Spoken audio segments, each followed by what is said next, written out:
गुल्ली बुल्ली शॉन और बाबा गले लगा कर गाना गाते। रात के करीब 9 बजे गुल्ली और बुल्ली भयानक गांव पहुंचे थे। दोनों शहर से अपनी दादी से मिलने आए थे। गांव का नाम सुनकर ही लोग कांप जाते थे, लेकिन गुल्ली और बुल्ली को लगा कि ये सिर्फ नाम है। गुल्ली बोला, बुल्ली यार, ये गांव तो बिल्कुल शांत लग रहा है। खेत, आम के पेड़, पुराना कुआं, सब कुछ ठीक है। बुल्ली ने कहा, हाँ भाई, बस रात का अंधेरा थोड़ा ज्यादा है।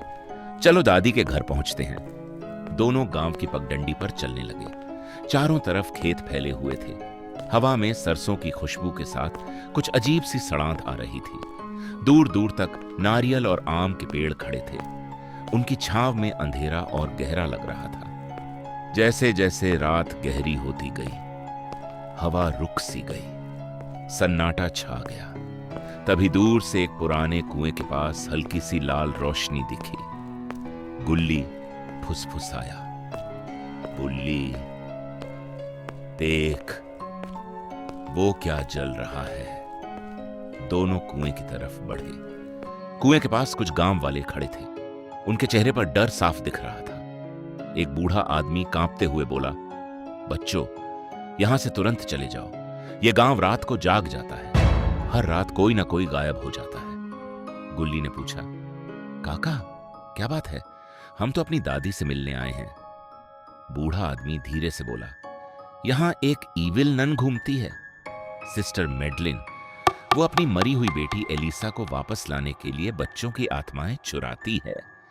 जो बच्चा उसके रिचुअल में फंस जाता है, वो कभी वापस नहीं आता। बुल्ली ने हल्का हंसने की कोशिश की, लेकिन उसकी आवाज कांप गई। अरे काका, हम तो रोज ऐसे डरावनी कहानियां सुनते हैं, कुछ नहीं होगा। दोनों आगे बढ़े। अचानक हवा तेज हो गई। आम के पेड़ों की पत्तियां जोर जोर से सरसराने लगी। तभी एक औरत की हंसी गूंजी, बहुत धीमी, बहुत ठंडी और बहुत डरावनी हंसी। गुल्ली के रोंगटे खड़े हो गए। बुल्ली, ये आवाज ये कुएं से आ रही है। जैसे ही वो दोनों कुएं के करीब पहुंचे, पानी में से एक साया उठा। लंबी काली हैबिट, सफेद चेहरा, लाल लाल आंखें और हाथ में पुराना हथौड़ा। वो थी ईविल नन। ईविल नन धीरे धीरे बोली। उसकी आवाज में पुराना दर्द और पागलपन था। आओ बच्चों, मेरे पास आओ। मैं तुम्हें एलिसा का घर दिखाऊंगी। तुम्हारी आत्मा मेरी बेटी के लिए परफेक्ट है। गुल्ली की सांस अटक गई। बुल्ली, ये वो ईविल नन है। भाग भाग। बुल्ली भी सिहर उठा। उसके पैर कांप रहे थे। भाई, ये हमें पकड़ लेगी। तेज भाग, तेज। दोनों खेतों की तरफ भागने लगे। घास पर उनके पैर फिसल रहे थे। पीछे से ईविल नन के भारी कदमों की आवाज आ रही थी। टक टक टक। और बीच बीच में उसकी ठंडी हंसी। ईविल नन चिल्लाई।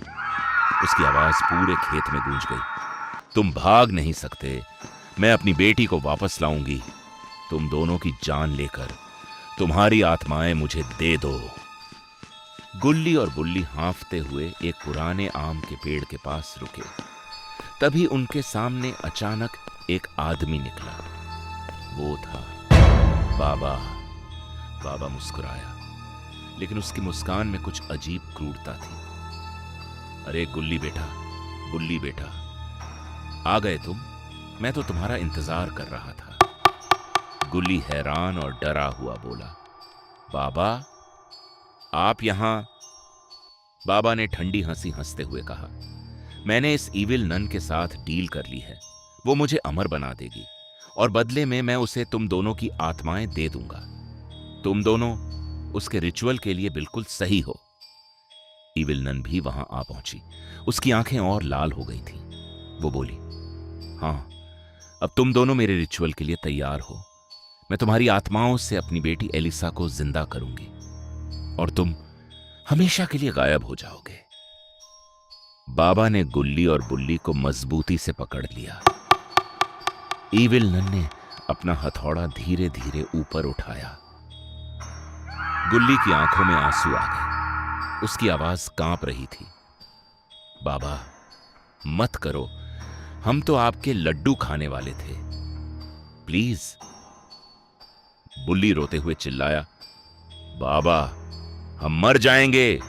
ये नन हमें जिंदा नहीं छोड़ेगी, हमारी आत्माएं ले लेगी। ईविल नन ने हथौड़ा और ऊपर उठाया। उसकी हंसी अब और तेज और पागल हो गई थी। दोस्तों, क्या होगा अब गुल्ली और बुल्ली का?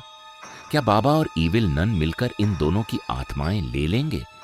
क्या यह भयानक गांव इनका अंत कर देगा या फिर कोई चमत्कार होगा?